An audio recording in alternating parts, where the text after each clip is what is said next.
नमस्कार, भारत मेरे साथ चैनल पे आप सभी का स्वागत है। आज है इंटरनेशनल योगा डे, अंतर्राष्ट्रीय योग दिवस और सभी जगह जो है दिल्ली में योगा इस समय लोग परफॉर्म कर रहे हैं। तो सर मैं पहले आपका परिचय थोड़ा-सा लेना चाहूँगी और उसके बाद हम थोड़ा-सा योगा पे चर्चा करेंगे। आपका थोड़ा परिचय दीजिएगा। मेरा नाम संतोष पाल है और जहाँ योगा हो रहा लक्ष्मी नगर क्षेत्र में, मैं यहाँ से एक्स काउंसलर यानी पूर्व निगम पार्षद हूँ और पूर्व में एमसीडी पूर्वी दिल्ली में नेता सदन के नाते मेरे पास दायित्व रहा। तो आज के जो ये योगा दिवस की थीम है वो क्या है मोदी जी की तरफ से? देखिए हमारे देश के प्रधानमंत्री जी ने इतना एक विशाल, जिसे मैं कहता हूँ कि अंतर्राष्ट्रीय पूरे संसार में जो एक योगा की लहर को दौड़ाया है और जागरूकता को जो अभियान उन्होंने दिया है, 175 देशों में भी आज योगा पर्व में से कहूँगा इस भव्य उत्सव का कार्यक्रम चल रहा है। आप सोचिए कितनी बड़ी सोच देश के प्रधानमंत्री जी की कि पूरा विश्व आज योगा दिवस के रूप में, योगा पर्व के रूप में, योगा उत्सव के रूप में इस भव्य कार्यक्रम को कर रहा है और ये हमारा 11वां अंतर्राष्ट्रीय कार्यक्रम है। और मैं समझता हूँ कि समाज में एक जागरूकता जिस हिसाब से आई है, ये देश के प्रधानमंत्री श्री नरेंद्र मोदी जी का योगदान है।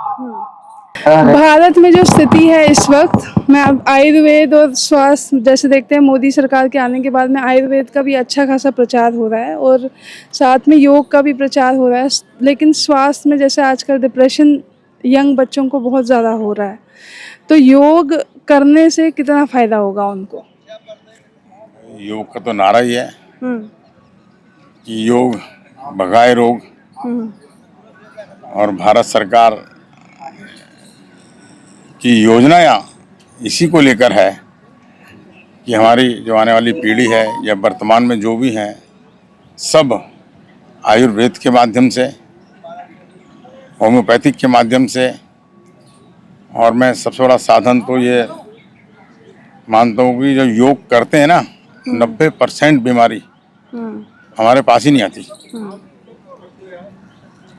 योग करने से 90% बीमारी हमारे पास ही नहीं आती। तो मुझे लगता है अगर हम सब इसके अंदर एकजुट कर जहाँ जहाँ रहते हैं, अपने परिवार में, गली में, मोहल्ले में, इस अभियान को लेकर जागरूकता लाएंगे तो इन सब चीज़ों की जरूरत ही नहीं पड़ेगी, दवाइयों की। जो यूथ है ना आजकल जिम की तरफ भी ज़्यादा दौड़ता है, जिम करना और प्रोटीन लेना और ये सब चीज़ें जो आ गई है, ये भी चलन है। मतलब आयुर्वेद वगैरह का प्रचार तो हो रहा है, लेकिन प्रचार उस तरीके से नहीं मैं देखती हूँ कि जैसे यूथ में पूरा अंदर तक वो चाहे चीज़ें कि योग करना ज़रूरी है या जो जिमिंग है वो उनको नुकसान देता है। लेकिन इस चीज़ को कैसे, मतलब सरकार, आप क्या सजेस्ट करते हैं कि कैसे कोई पॉलिसी बने जो आप इसको मस्ट कर दे और कंपलसरी कर दे कि ज़्यादा से ज़्यादा नौजवान जो है जिनका स्वास्थ्य अधिकतर ख़राब है, मानसिक स्वास्थ्य ज़्यादा ख़राब होता है, वो योग की तरफ और आयुर्वेद की तरफ ज़्यादा जाए?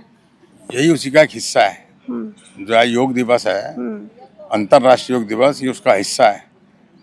आज इस भारत में लाखों जगह ये अभियान चल रहा है और मैंने कहा ना, किसी को जबरदस्ती तुम रोक नहीं सकते जिम जाने से या प्रोटीन खाने से, लेकिन जागरूकता मैंने कहा ना, अपने घर से, परिवार से, गली से, मोहल्ले से हम शुरू करेंगे तो बहुत जल्दी लोगों की समझ भी आएगा और लोग इस ओर अग्रसर भी होंगे। हम जब किसी को बोले आप जिम मत जाओ, आप प्रोटीन मत खाओ, लेकिन उनको समझाएं, बताएं, अपने आने वाली पीढ़ी को अच्छे ढंग से, जो हमारे उत्सव होते हैं, कार्यक्रम होते हैं योगा के, जो हमारे सेमिनार होते हैं, उसमें उनको भागीदारी दें।